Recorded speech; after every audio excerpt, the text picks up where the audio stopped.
राजमाता, लंकापति पधार रहे हैं। हमारा पुत्र इस समय? अवश्य ही कोई आवश्यक बात होगी।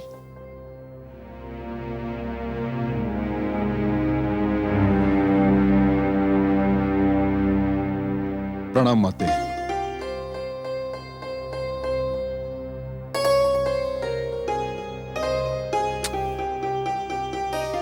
मेरे महान पुत्र, मेरे शक्तिशाली लाडले, मेरे यशस्वी लाल के मुख पर चिंता की रेखाएं मुझे व्याकुल कर रही हैं।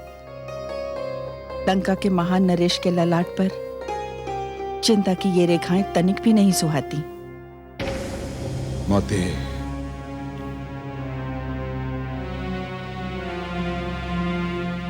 मैं अनुज से मिलकर आ रहा हूं। पुत्र विभीषण से? कई दिनों से उसे मैंने देखा नहीं। वो अत्यंत व्यस्त था माते। व्यस्त था? किस कार्य में व्यस्त था? विष्णु के यज्ञ में। क्या? दीपक तले अंधेरा? उसका इतना साहस कि लंका में रहकर वो लंकापति के शत्रु का यज्ञ करे। परंतु सत्य पूछो पुत्र, तो इसका कारण तुम ही हो। स्मरण है तुम्हें, जब भी मैं तुम्हें यज्ञ में जाने से रोकती थी, तुम अपने स्थान पर विभीषण को यज्ञ में जाने को उकसाते थे। ये प्रवृत्ति उसे तुम्ही ने डाली। हाँ माते, स्मरण है मुझे। पर आप चिंता ना कीजिए।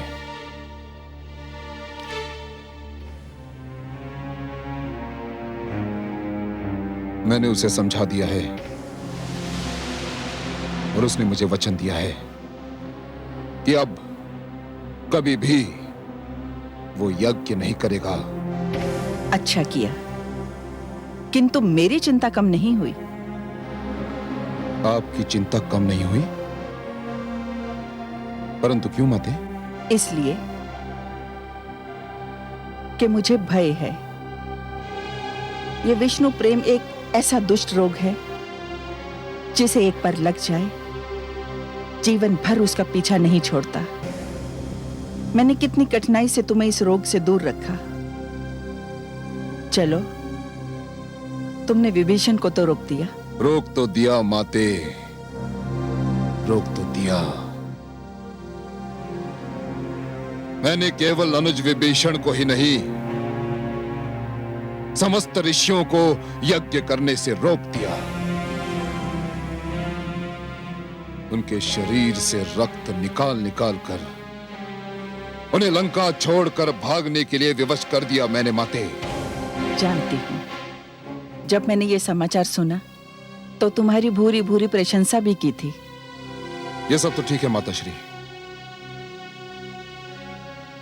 पर एक प्रश्न मेरे मन में बार बार सिर उठाता है। कैसा प्रश्न? माते, जितनी बार मैंने ऋषियों को यज्ञ करने से रोका, जितनी बार मैंने उनके शरीर से रक्त खींचा, उतनी बार मेरे मन में एक प्रश्न गूंजा कि मैं लंकापति रावण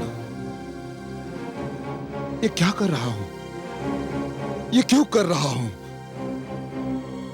किंतु आज तक माते, आज तक मुझे इस प्रश्न का उत्तर नहीं मिला।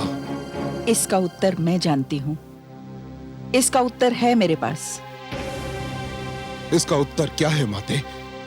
मेरे पुत्र, तुम्हारे मन में सिर उठाने वाला ये दुष्ट कुछ और नहीं, तुम्हारे शरीर में दौड़ते तुम्हारे पिताश्री के रक्त का प्रभाव है। इसी प्रभाव को तुम्हारे अस्तित्व से निकाल फेंकने के लिए मैं तुम्हें यज्ञ में भाग नहीं लेने देती थी। यदि इसके उपरांत भी ये दुष्ट जीवित है, तो अर्थ ये है कि तुम्हारे पालन पोषण में मेरी ओर से कुछ कमी रह गई है। नहीं माते, आप ऐसा मत कहिए।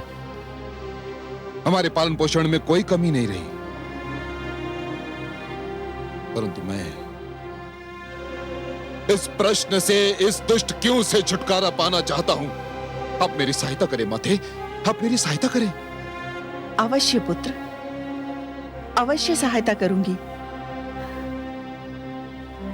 क्योंकि तुम ही तो मेरी महत्वाकांक्षा की पूर्ति के एकमात्र साधन हो। तुम ही तो असुरों के एकमात्र आशा दीपक हो, असुर संस्कृति के रक्षक और विस्तारक भी। मैं तुम्हारी सहायता अवश्य करूंगी, किंतु उससे पहले तुम्हें स्वयं अपनी सहायता करनी होगी। माते, मैं कुछ भी करने को तैयार हूं माते, मुझे आज्ञा दें। जब भी ये प्रश्न सिर उठाए कि तुम जो कर रहे हो क्यों कर रहे हो, उसे अपने मस्तिष्क से झटक कर फेंकने का प्रयास करो, ये समझकर कि ये वो नाग है जिसे तुम्हारे शत्रु विष्णु ने तुम्हें डसने को भेजा है। उसका फन कुचलने का प्रयास करो। ये सोचकर निश्चिंत ना हो जाओ कि ऋषि तुम्हारे राज्य से चले गए।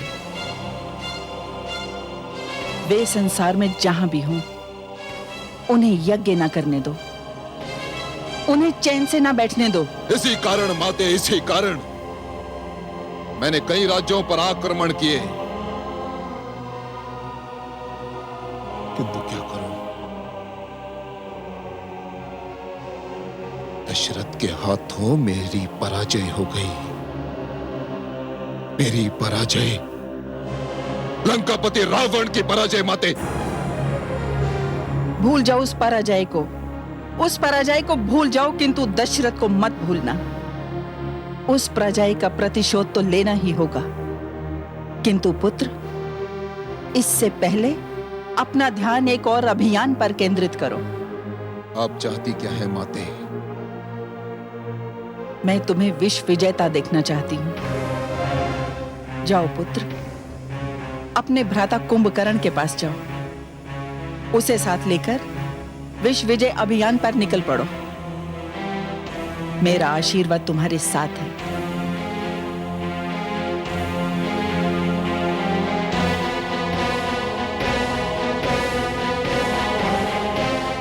माते, मैं अभी भ्राता कुंभकर्ण के पास जाता हूं, उन्हें साथ लेकर जाऊंगा।